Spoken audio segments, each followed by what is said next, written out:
স্ত্রী কখনো প্রিয় নারী হতে পারে না, কারণ স্ত্রীর অনেক ভুল। বেশিরভাগ লোককেই যদি প্রশ্ন করা হয় আপনার জীবনের সবচেয়ে প্রিয় নারী কে, স্বভাবতই অনেকেই উত্তর দেন মা।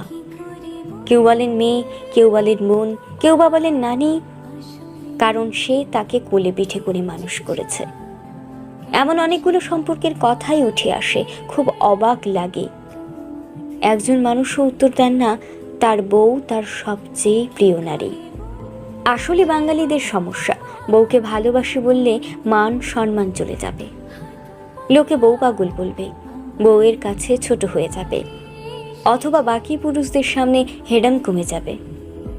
এমন একজন মানুষও কি নেই যার হাসপাতালে বেডের পাশে নির্ঘুম রাত কাটিয়েছে তার স্ত্রী, অথবা একসাথে জীবনের যুদ্ধটা করবে বলে বাবার বাড়ির অভিজাত্যকে দূরে রেখে স্বল্প বেতন